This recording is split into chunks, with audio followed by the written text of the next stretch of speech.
This episode was originally recorded on April 6, 2026. Kim Hollingshead is a licensed attorney, real estate agent, and insurance agent in the state of Tennessee. Information provided during this program is for general educational and informational purposes only and does not constitute legal advice, financial advice, or an offer to buy or sell real estate or insurance products. Listening to this program does not create an attorney-client relationship. For advice regarding your specific situation, please consult with a qualified professional licensed in your jurisdiction. It's time for The Real Deal, featuring Kim Hollingshead, where you'll learn about the ins and outs of navigating today's real estate and mortgage markets from a legal perspective. Kim Hollingshead has helped thousands of clients navigate those tricky real estate, residential, and commercial transactions, and now they're ready to bring that knowledge to you. Here's your host, Kim Hollingshead. Welcome to The Real Deal. I'm your host, Kim Hollingshead. You're listening to Super Talk 99.7 WTN in Nashville, Tennessee. Guys, I'm a real estate attorney and I dabble a little bit in land development. I own a title insurance company and a real estate law firm. I have been in the real estate industry here in Middle Tennessee for about 20 years and owner of my own title insurance company for about 15 years. I'm very passionate about real estate, mortgages, and home ownership. I'm very passionate about bringing as many people into home ownership as possible. And that's the reason why I bring you this information every single week, because I truly believe that the more you know, the more confident you are, the more likely you are to step into this market. So I am here as a resource for you anytime that you need me. Just give me a call. It's 615-257-0565. That's 615-257-0565. We have a pretty interesting show for you guys today. We know what is going on in the news. There's one big headline, and that is the war in Iran. If there's one thing that we know about our president, it is just a known fact about this man is that there is nothing typical or predictable about Donald Trump. I don't think anybody saw us at the beginning of this presidency doing things like taking custody of the president of Venezuela or going to war in Iran. These things were not on the table at the time. I never imagined that we would rename the Gulf of Mexico the Gulf of America. Never would have thought about taking control over Greenland or what is going on in Cuba. No, it just seems like the entire world is getting shaken up, and we're all subject to Trump's plans. He has got some kind of plan. He hasn't let us all in on it yet, but he is making some very strategic moves out there. So love him or hate him, it is just no denying that this man is not typical or predictable. One of the things is that we are in this war. Very interesting, because typically during a time of war, you will see something that is called the flight to safety take place. What that basically means is that investors all around the world, when there is some kind of a global conflict like this, they will typically pull their money out of riskier investments and put it into the safest investments possible. Makes sense, right? Just don't know what the future is going to hold, but we have a really good track record with investments such as bonds and gold. Everybody knows that during World War II, what did everybody do? They bought bonds, right? There were tons and tons of advertisements and government propaganda encouraging Americans to invest in bonds. And that's, really been proven to be something that investors tend to do in times of instability.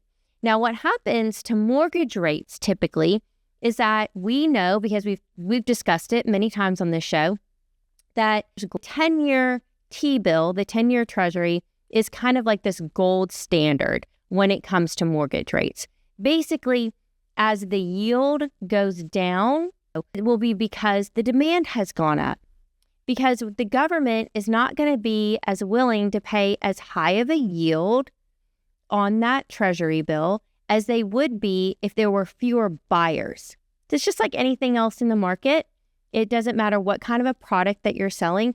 We see it, in cars and in houses and whatever. The more people want to enter into that particular market, the higher the prices are going to be because demand is up. The invisible hand. It's a really simple concept. And 10-year T-bills are no exception to this rule. So that's the reason why as the yield on the Treasury bills goes down, because more investors are taking this flight to safety, that's the reason why mortgage rates tend to go down during times of war. Actually, a pretty good time to buy a house is when there's global instability. And, but take a look at the situation that we're in right now. We've got a war in Iran. We have so much, as I described at the top of the show, so much global instability. So how is this possible, Kim? Because mortgage rates started out at the end, like right before the war broke out. Mortgage rates were just a hair under 6%. Mortgage rates fluctuate daily.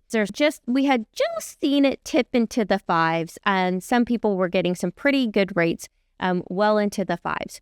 Everyone was super optimistic. You had the National Association of Realtors, Zillow, Bankrate.com, the Mortgage Bankers Association, Redfin, Forbes magazine, every single predictor out there saying that 2026 was going to be the comeback year for real estate. And we were here for it, because let me tell you, the last few years since 2022 have been rough. We have seen at one point mortgage applications were down by 90%, over 90%. We saw rates that went all the way up to 8%. We saw housing prices not come down. I mean, this is another thing about Donald Trump that is so interesting. It's almost like everything is upside down. Typically, when mortgage rates go up, you would see that demand would go down because it's the invisible hand, right? So prices go up, there's less demand, and then interest rates go up, there's less demand. Because there's less demand, the prices are going to fall for houses. But we haven't really seen that. We've seen housing prices hold steady.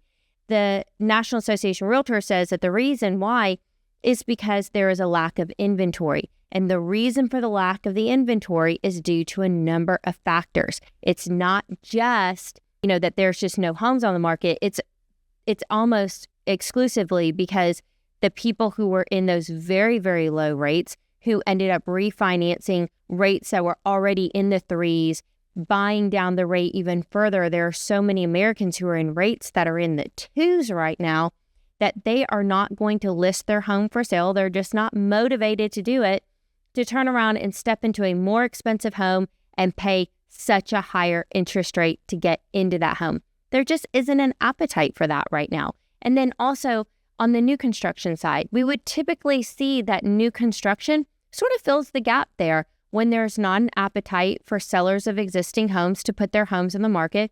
That new construction homes, they will continue to be built and neighborhoods coming on the market, and that builders will tend to sell more houses at that time.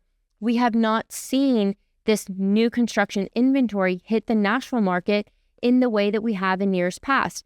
When we talk to the Builders Association members about why it is that we think that that's the case, they're very clear. They say that it is government regulation and oversight is really holding them back. And I can tell you that it's absolutely true. I know for a fact that there are parts in Middle Tennessee, and y'all can go look it up for yourselves, parts of Murray and Williamson County and even Davidson County, where the city councilmen are just not keen on bringing in new development, and they are slow to move, or they won't move at all. They just won't endorse a zoning or retitlement of a project. And because of that, these projects are stalled at the zoning phase.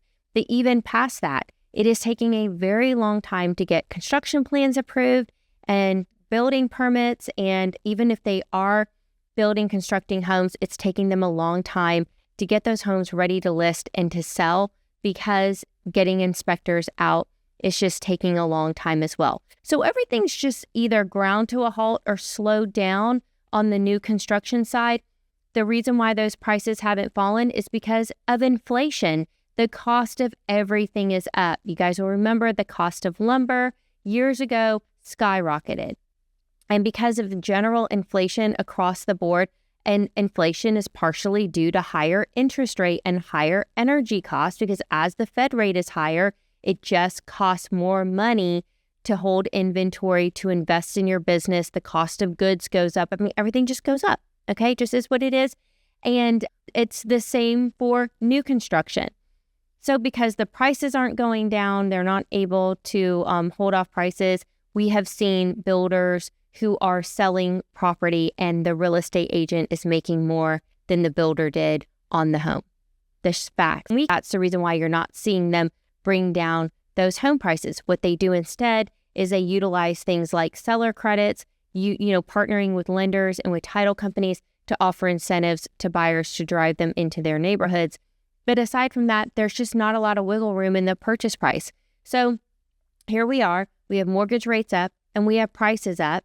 Mortgage rates, since the war broke out, have gone up to 6.4%. So far has been the highest. And we're only seeing the rates, fluctuate even more. They're very volatile right now. Some days are up, depending on what the news is saying. It might go down slightly. But listen, on average in the United States, when there is a 0.4% difference, which is what we saw basically from the start of the war through today, a 0.4 increase in the interest rate, that's on average over $20,000 added to the cost of the home over a 30-year mortgage. Just 0.4% can make that big of a difference. So that's going to deter buyers from getting into the market. So we need to understand, though, why. Why is it that typically